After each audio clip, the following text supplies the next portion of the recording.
I know people can think about in their own lives all sorts of instances where you didn't get exactly what you wanted, or you failed at what you were trying to do.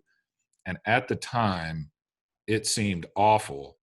But looking back, it turned out to be great. And that right now, we're going to have a lot of people that are going to be going through exactly that. So you may lose your job right now. There's a good chance if you're listening to this, you could lose your job.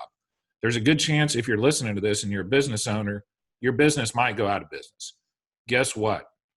That might end up turning out to be a wonderful thing. It might be time to change careers. It might be time to look at a different business. So I'm actually working on an article right now, and the title of the article is, I Hope You Fail.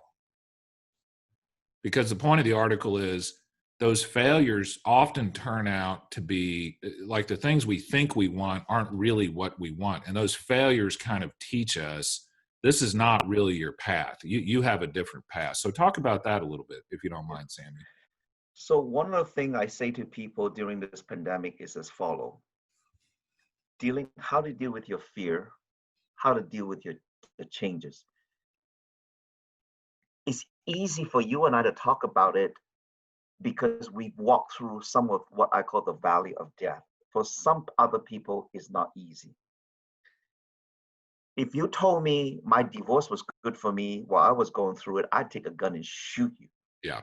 But I now know that I had to go through that to get to where I'm at. So understand that everything that you're going through, as painful, as difficult it is actually for your highest good. So part of it is, how do you stay grounded and not loses that, what I call anchor? That's really the key. Alvin Toffler, the futurist who wrote the book back in the 80s and 90s, says we have to learn, unlearn, and relearn. Because if you look at my son's career, you and I probably have about 2 careers, maybe 3 careers top.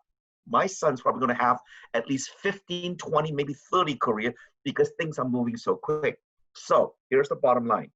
If you can't adopt, if you don't learn to let go and surrender, if you don't use your powerful trillion-dollar mind, which is what this is, aside from you saying, just turning it on, turning it off, living a life of unconscious, these pains are going to be even more real for you. But here's what I do know.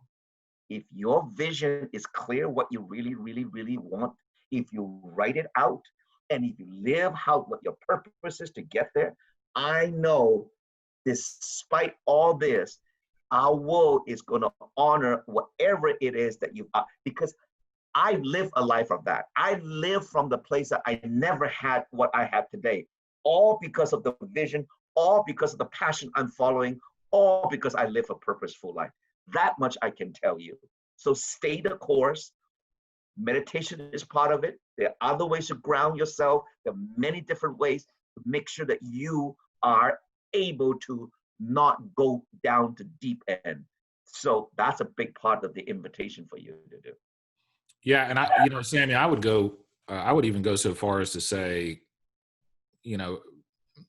my mother's death ended up, I don't want to say it was a positive experience, but had that not happened, I probably don't become a plaintiff's trial lawyer. I probably don't go to law school. I probably don't meet my wife. I probably don't have my 3 children. I probably don't have the life I have right now. I for sure don't have the law partner I have right now. Probably not living in Houston. I mean, my life would be massively different. And so, not to say that's a positive thing, but even the worst things you can possibly imagine often turn out in the long run to be either okay or you end up, in even a better situation. So, Samy, we set aside an hour for the call, and we've been going a lot longer than that. But I think this is just these kinds of discussions. These type of conversation, I know, is one of the need of our world, because we're looking for something above and beyond how we live our life anymore. That's the key. So these are all passionate conversations I love to have with you. Awesome. Thank you for your time. Take care, buddy. Thank you. Thank you for allowing me to be able to join your podcast.